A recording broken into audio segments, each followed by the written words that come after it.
Olá, povo. Bom dia, boa tarde, boa noite. Eu vou dar início à minha apresentação, a apresentação das ideias iniciais do meu capítulo. Deixa eu só colocar aqui, verificar se está gravando certinho. Ok. Então, dando início aí à apresentação inicial das ideias do meu capítulo.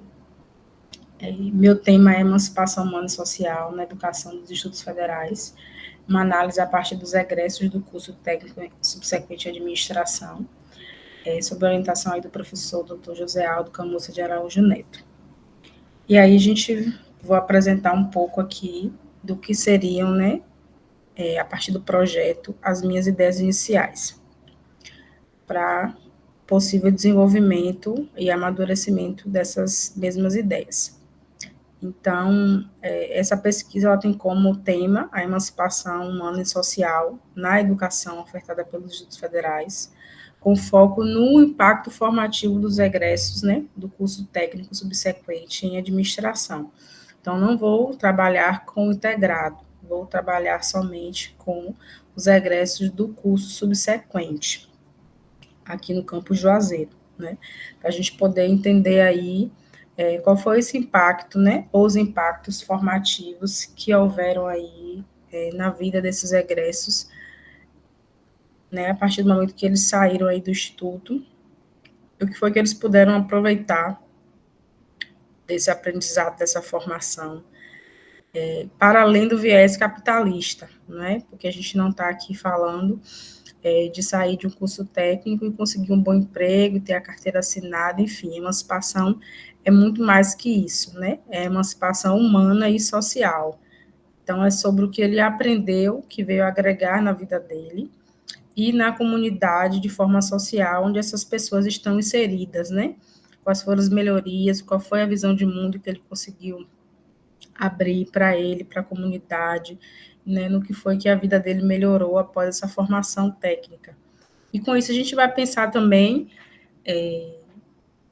diante de toda a subjetividade, né, que pode vir a aparecer aí nessa pesquisa, o papel, né, da EPT e dos institutos federais na emancipação. Então, será que está realmente havendo ou nós estamos formando apenas mais mão de obra, né, para ser subordinada aí ao capitalismo? Então, isso é um pouco da problematização, né, que a gente vai precisar descobrir e pesquisar mais à luz dos autores e dos trabalhos produzidos atualmente. A partir da compreensão de que a educação profissional e tecnológica não se restringe à formação técnica para o mercado de trabalho, mas para desempenhar um papel significativo no desenvolvimento integral dos indivíduos, esse estudo propõe investigar de que forma os egressos percebem sua formação como promotora de autonomia, cidadania e transformação social. E aí, eu trago já, inicialmente, né, Marx. Não tem como falar de emancipação social, né, humana, de trabalho, de capital, sem trazer Marx, né? Então, Marx vem dizendo inicialmente que o trabalhador se torna tanto mais pobre quanto mais riqueza produz. Quanto mais aumenta a produção, mais diminui o seu valor como homem. E aí, pensando nessa frase, né, nessa citação, nessa colocação, nessa discussão de Marx aí, eu não pude deixar de me lembrar, né, da música Cidadão, que é uma música que eu sempre trabalho aí com as minhas turmas na disciplina de gestão de pessoas, quando eu vou introduzir na parte de legislação trabalhista, né, da gente falar aí do conceito de trabalhador, de empregado, de empregador, né, e fazer essa discussão aí sobre a importância do trabalhador e os recursos e os direitos que ele também tem dentro da sociedade, né, e os garantidos por lei, obviamente. Então, a música Cidadão, né, que é uma música aí regravada por Zé Ramalho lá em 79, ele é um hino à dignidade do trabalhador brasileiro, E os seus versos, né? Tá vendo aquele edifício, moço? Ajudei a levantar. Então, nesse verso, existe aí uma contradição central, né, da sociedade capitalista, onde o trabalhador constrói o mundo material, mas raramente tem um reconhecimento ou usufruto do que ajuda a produzir, né? Por isso que essa discussão de Marx me trouxe essa música imediatamente, né? Porque ele fala aqui que o trabalhador se torna tanto mais pobre quanto mais riqueza produz, né? Quanto mais aumenta a produção, mais diminui o seu valor como homem.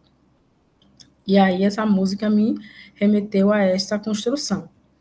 O edifício, né, que ele ergue é símbolo do progresso, né? Quando ele fala, né, tá vendo aquele edifício, moço, ajudei a levantar.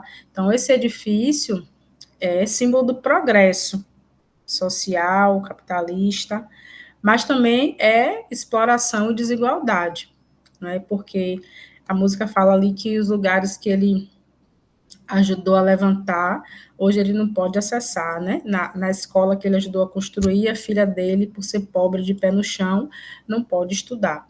Então, é exatamente isso, né? Fruto da exploração da desigualdade. Ele ajudou a construir, mas ele não pode usufruir, né, do que ele participou. Então, entender isso é uma tomada de consciência, é o primeiro passo aí rumo à emancipação humana e social, segundo Marx, né? E ele vai dizer ainda que só se realiza, né, quando o ser humano deixa de ser um mero instrumento de produção e passa a se reconhecer plenamente em sua atividade criadora, certo? E fazendo também um reforço paralelo com isso, porque a gente está falando aqui de, quando a gente fala de construir o mundo material, mas raramente ter reconhecimento ou usufruto do que ajuda a produzir, do trabalhador que produziu, que construiu a escola, que construiu um prédio, mas não pode entrar ou não pode botar sua filha para estudar. Quando a gente fala de exploração de desigualdade, a gente está falando também de poder, não é? De manutenção de poder social, onde quem tem condições, poder aquisitivo, pode acessar, né? E o dinheiro ele traz esse poder, o capitalismo traz esse poder, e quem não tem, não pode, né? Então, eu trouxe Foucault, né? Porque Foucault, ele fala sobre, ele é um estudioso do poder, não necessariamente escreveu para a educação, mas os conteúdos são muito pertinentes, porque ele fala que poder é conhecimento, não é? Então, quem tem conhecimento tem poder. Né? E aí, quando Marx fala que o primeiro passo para a emancipação humana é a tomada de consciência, ele também está falando de poder aqui, não é? Eu entendo que ele também está falando de poder, né? Então, ele está falando de estudar, emancipar-se e ter esse conhecimento, essa tomada de decisão. Então, desta forma, Foucault vai dizer que poder é conhecimento. E o entendimento construído é fruto das relações de poder através do poder soberano. Então, através da emancipação, a gente vai poder entender que esse entendimento é fruto das relações de poder através do poder soberano, que é o Estado, que por meio das práticas de poder difunde saberes, discursos que se ramificam, se repetem, agindo sobre os corpos e agindo sobre os comportamentos, ou seja, exercendo controle. Ele aqui vai trazer que tudo que a gente sabe, muito do que a gente sabe, do que a gente repete, né, do que a gente replica, ramifica, é fruto das relações de poder, ou seja, foi algo que alguém nos disse, foi algo que alguém nos ensinou, e a gente toma aquilo como verdade, como certo, como absoluto, e passa a repetir socialmente, certo? Então, ele vai dizer também que o poder não é alguém, não é uma coisa, não é? O poder são as relações, né? É o conhecimento, é a condição de ensinar, de ramificar esses saberes que são interessantes ao Estado. E ele cita também a escola, né? Na escola, o poder ele se manifesta através das técnicas disciplinares, horários rígidos, vigilância constante, avaliações, registros, punições e recompensas. Então, isso também é uma forma de exercer o poder e o controle, né? Esses mecanismos eles fazem parte de uma pedagogia do controle, que o aluno é observado, classificado e normalizado. Então, por isso que eu achei interessante trazer Foucault, né? Porque ele traz essa relação de poder dentro das escolas. E a gente está aqui trabalhando e desenvolvendo sobre emancipação humana e social. Então, será que a escola, de fato, é esse lugar, né, de emancipação humana e social, já que ela também é um espaço de poder, ela replica, não é? Como ele diz aqui, né? Ela repete, ela difunde saberes, ela age também sobre o comportamento, ela exerce um controle. Então, por isso eu trouxe essa colocação aí de Foucault. E aí ele